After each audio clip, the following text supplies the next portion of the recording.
6. Empecé a fijar las sesiones semanales de Caterine a última hora del día, puesto que venían durante varias horas. Cuando volvió a la semana siguiente, aún tenía el mismo aspecto apacible. Había llamado por el teléfono a su padre. Sin darle detalle alguno, lo había perdonado, a su modo. Yo nunca la había visto tan serena. Me maravillaba la rapidez de su progreso. Es raro que un paciente con ansiedades y miedos tan crónicos y arraigados mejore de manera tan espectacular. Claro que Caterine no era en absoluto una paciente común, y el rumbo tomado por su terapia era inigualable, desde luego. Veo una muñeca de porcelana, sentada en una especie de repisa. Había caído prontamente en un trance profundo. A ambos lados del hogar hay libros. Es una habitación dentro de una casa. Junto a la muñeca hay candelabros y una pintura de la cara de un hombre. Es él. Caterine estaba observando el cuarto. Le pregunté qué veía. Algo cubre el suelo. Es velludo, como es una piel de animal. Sí, una especie de alfombra hecha con pieles de animales. A la derecha hay 2 puertas de vidrio que dan a la galería. Hay cuadros, peldaños, columnas enfrente de la casa. 4 peldaños para descender. Conducen a un sendero, árboles grandes, todo en derredor. Hay algunos caballos fuera, están atados a unos postes que se levantan fuera, ahí delante. ¿Sabes dónde es eso?, pregunté. Caterine aspiró profundamente. No veo ningún nombre, susurró. Pero el año ha de estar en alguna parte. Es el siglo XVIII, pero no, hay árboles y flores amarillas muy bonitas. Las flores la distrajeron. Tienen un perfume estupendo, un perfume dulce. Las flores extrañas, grandes, flores amarillas con el centro negro. Hice una pausa, permaneciendo entre las flores. Eso me recordó un sembrado de girasoles en el sur de Francia. Le pregunto por el clima. Es muy templado, pero no hay viento. No hace calor ni frío. No avanzamos nada en cuanto a identificar el lugar. La llevé otra vez al interior de la casa, lejos de las fascinantes flores amarillas. Le pregunté a quién representaba el retrato que colgaba encima de la repisa. No puedo. Oigo una y otra vez a Aarón. Su nombre es Aarón. Le pregunté si era el dueño de la casa. No, el dueño es su hijo. Yo trabajo aquí. Una vez más desempeñaba el papel de criada. Nunca se había acercado, siquiera remotamente, la importancia de una Cleopatra o un Napoleón. Quienes dudan de la reencarnación, incluida mi propia científica persona hasta 2 meses antes de este momento, suelen señalar la excesiva frecuencia de las encarnaciones en personajes famosos. Yo me encontraba en la rarísima situación de presenciar una demostración científica de la reencarnación en mi consultorio del departamento de psiquiatría, y se me estaba revelando mucho más que la autenticidad de la reencarnación. Siento la pierna prosiguió Caterine, muy pesada, me duele. Es casi como si no la tuviera. Me he herido la pierna. Me han dado un acoso los caballos. Le indiqué que se observara. Tengo pelo castaño y rizado. Llevo una especie de sombrero, una especie de toga blanca y vestido azul, con algo parecido a un mandil, un delantal. Soy joven, pero ya no niña. Me duele la pierna, acaba de ocurrir, duele muchísimo. Era evidente que sufría mucho. Herradura, me ha dado con la herradura. Es un caballo muy, pero muy malo. Su voz se hizo más suave al ceder finalmente el dolor. Siento el dolor del heno, el olor del heno, el forraje del granero. Hay otras personas que trabajan en la parte de los establos. Le pregunté qué funciones cumplía. Era responsable de servir en la casa grande. También tenía algo que ver con el ordeño de las vacas. Quise saber más sobre los propietarios. La esposa es bastante regordeta, muy poco atractiva, y hay 2 hijas, no las conozco, agregó, anticipándose a la pregunta de que se había aparecido en la vida actual de Caterine. Inquirí por su propia familia del siglo XVIII. No sé, no la veo, no veo a nadie conmigo. Le pregunté si vivía allí. Vivo aquí, sí, pero no en la casa principal. Muy pequeña, la casa que nos han dado. Hay pollos, recogemos los huevos, son huevos oscuros. Mi casa es muy pequeña y blanca, una sola habitación. Veo un hombre, vivo con él. Tiene el pelo muy rizado y ojos azules. Quise saber si estaban casados. No, según ellos entienden el casamiento, no. ¿Había nacido allí? No. Me trajeron a la finca cuando era muy pequeña. Mi familia era muy pobre. Su compañero no parecía conocido. Le indiqué que avanzara en el tiempo hasta el siguiente acontecimiento importante de esa vida. Veo algo blanco, blanco con muchas cintas. Ha de ser un sombrero, una especie de toca con plumas y cintas blancas. ¿Quién la lleva? Me interrumpió, haciéndome sentir un poco estúpido. La señora de la casa, desde luego. Se casa una de sus hijas. Toda la finca participa en la celebración. Pregunté si el periódico decía algo sobre la boda. En ese caso, le habría pedido que mirara la fecha. No, no creo que aquí haya periódicos. No veo nada parecido. La documentación parecía difícil de conseguir en esa vida. ¿Te ves en esa boda? Quise saber. Ella respondió deprisa, en un susurro alto. No estamos en la boda, solo podemos observar la gente que va y viene. Los sirvientes no podemos asistir. ¿Qué sientes? Odio. ¿Por qué? ¿Acaso te tratan mal? Porque somos pobres, respondió con suavidad. Estamos reducidos a servirlos a ellos, porque tenemos muy poco, en tanto que ellos tienen mucho. ¿Llegas a salir de esa finca o pasas tu vida allí? Respondió con melancolía. Paso toda mi vida allí. Pude percibir su tristeza. Esa vida era a un tiempo difícil y esperanzada. La hice avanzar hasta el día de su muerte. Veo una casa, estoy tendida en la cama, me dan algo de beber, algo caliente, tiene olor a menta. Me pesa mucho el pecho, me cuesta respirar, me duele la espalda y el pecho. Un dolor fuerte, cuesta hablar. Respiraba aceleradamente, sin profundidad y con mucho dolor. Al cabo de algunos minutos de agonía, su cara se ablandó y su cuerpo quedó laxo. La respiración recobró normalidad. He abandonado mi cuerpo. Su voz era más alta y ronca. Veo una luz maravillosa. Salen a mi encuentro. Vienen a ayudarme. Personas maravillosas. No tienen miedo. Me siento muy liviana. Hubo una pausa larga. ¿Tienes algún pensamiento sobre la vida que acabas de abandonar? Eso es para después. Por el momento, solo siento la paz. Es un tiempo de consuelo. La persona debe ser reconfortada. El alma, aquí el alma encuentra paz. Se dejan todos los dolores físicos atrás. El alma está apacible y serena. Es una sensación maravillosa, maravillosa, como si el sol brillara siempre sobre una. La luz es tan intensa, todo viene de la luz. De esa luz viene la energía. Nuestra alma va inmediatamente hacia allí. Es como una fuerza magnética que nos atrae. Es una maravillosa. Es como una fuente de poder. Sabe curar. ¿Tiene algún color? Tiene muchos colores. Hizo una pausa, descansando en la luz. ¿Qué estás experimentando? Aventuré. Nada, solo paz. Una está entre sus amigos. Todos están allí. Veo a muchas personas. Algunos me son familiares, otros no. Pero estamos allí, esperando. Continuo, aguardando. En tanto pasaban lentamente los minutos, decidí acelerar el paso. Tengo una pregunta que hacer. ¿A quién? Preguntó Caterine. ¿A alguien? ¿A ti o a los maestros? Contesté, saliéndome por la tangente. Creo que nos ayudará a comprender esto. La pregunta es, ¿elegimos el momento y el modo de nuestro nacimiento y de nuestra muerte? ¿Podemos elegir nuestra situación?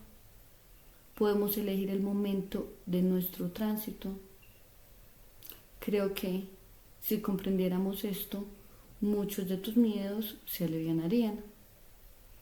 Caterine, ¿hay alguien ahí que pueda responder a estas preguntas? Hacía frío en el cuarto. Cuando Caterine volvió a hablar, su voz fue más grave y resonante. Era una voz que yo nunca le había oído. Era la voz de un poeta. Sí, nosotros elegimos cuando entramos en nuestro estado físico y cuando lo abandonamos. Sabemos cuándo hemos cumplido lo que se nos envió a cumplir. Sabemos cuándo acaba el tiempo y uno aceptará su muerte, pues uno sabe que no obtendrá nada más en esta vida. Cuando se tiene tiempo, cuando se ha tenido tiempo de descansar y recargar de energías el alma, se le permite a uno elegir su reingreso en el estado físico. Quienes vacilan, quienes no están seguros de su retorno aquí, pueden perder la oportunidad que se les ha dado, la posibilidad de cumplir con lo debido cuando están en un cuerpo. Supe de inmediato, con certeza, que no era Caterine quien hablaba. ¿Quién me habla? Rogué. ¿Quién me responde? Caterine respondió en su familiar susurro. No sé, la voz de alguien que domina sobre las cosas, pero no sé quién es. Solo puedo oír su voz, tratar de repetir lo que él dice. También sabía que ese conocimiento no brotaba de ella misma, ni del subconsciente, ni del inconsciente, ni siquiera de su yo supraconsciente. De algún modo estaba escuchando y transmitiéndome las palabras o las ideas de alguien muy especial, alguien que domina sobre las cosas. Por lo tanto, había aparecido otro maestro, diferente de aquel o de aquellos que nos habían dado mensajes previos cargados de sabiduría. Se trataba de un nuevo espíritu, con voz y estilo característicos, poético y sereno. Era un maestro que hablaba sobre la muerte, sin vacilar. Sin embargo, su voz y sus pensamientos estaban llenos de amor. El amor parecía cálido y real, pero también universal y objetivo. Era una bendición, no sofocaba, no era emocional, no obligaba a nada. Transmitía una sensación de amorosa objetividad, de bondad objetiva y amorosa, y parecía lejanamente familiar. El susurro de Caterine se hizo más potente. No tengo fe en esta gente. ¿En qué gente? Inquirí. En los maestros. ¿Que no tienes fe? No, me falta fe. Por eso mi vida ha sido tan difícil en esta vida. No tuve fe. Estaba evaluando tranquilamente su vida del siglo XVIII. Le pregunté qué había aprendido en esta vida. Aprendí sobre la ira y el resentimiento, sobre el albergar ciertos sentimientos hacia la gente. También tuve que aprender que no puedo manejar mi vida. Quiero control, pero no lo tengo. Debo de tener fe en los maestros. Ellos me guiarán a través de todo. Pero no tuve fe. Me sentía condenada desde el principio. Nunca miré nada con buenos ojos. Debemos tener fe. Debemos tener fe. Y yo dudo. Prefiero dudar a creer. Hice una pausa. ¿Qué deberíamos hacer tú y yo para ser mejores? ¿Nuestros caminos son el mismo? Pregunté. La respuesta provino del maestro que en la semana anterior había hablado de poderes intuitivos y del estado de coma. La voz, el estilo y el tono eran todos diferentes de los de Caterine y del viril y poético maestro que acababa de hablar. Básicamente los caminos de todos son el mismo. Todos debemos de aprender ciertas actitudes mientras nos encontramos en el estado físico. Algunos somos más rápidos que otros en aceptarlas. Caridad, esperanza, fe, amor. Todos debemos de conocer estas cosas y conocerlas bien. No solo una esperanza, una fe, un amor. Muchas cosas se alimentan de cada una de ellas. Hay muchas maneras de demostrarlas y sin embargo solo hemos recorrido a un poquito de cada una. Todos los miembros de órdenes religiosas se han acercado más que cualquiera de nosotros, porque han pronunciado votos de castidad y de obediencia, han renunciado a mucho sin pedir nada a cambio. El resto de nosotros continúa pidiendo recompensas y justificativos para nuestra conducta.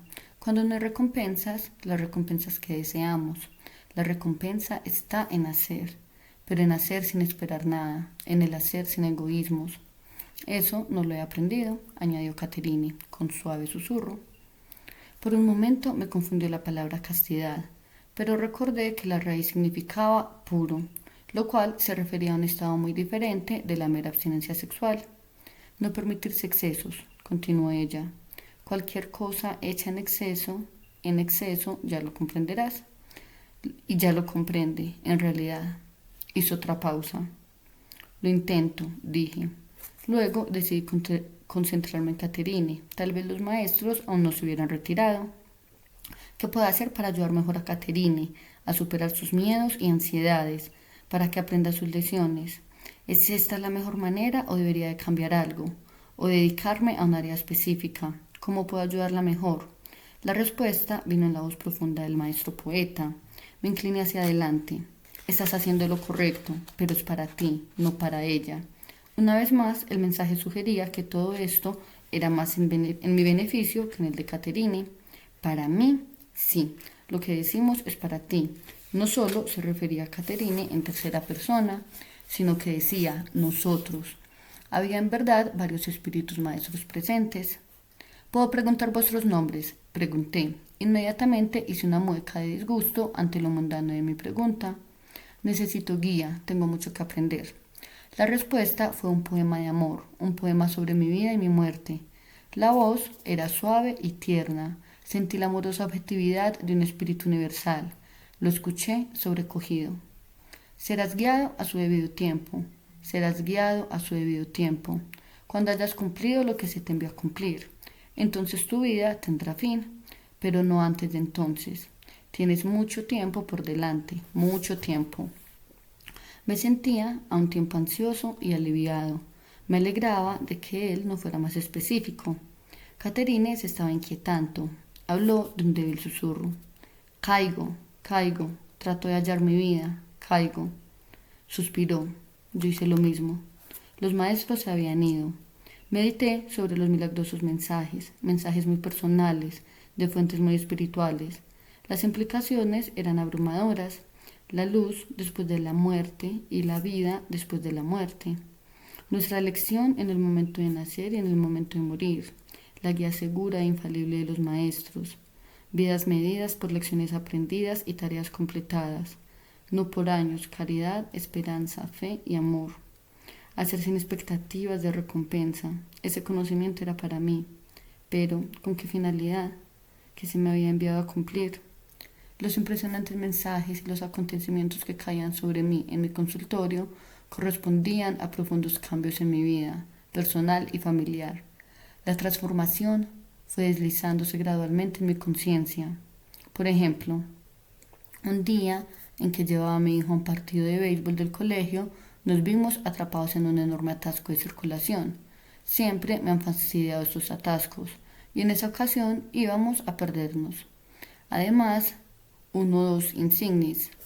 Sin embargo, caí en cuenta de que no estaba fastidiado, no proyectaba la culpa en algún conductor incompetente, mantenía relajado el cuello y los hombros, no descargaba la irritación contra mi hijo. Pasamos el rato conversando.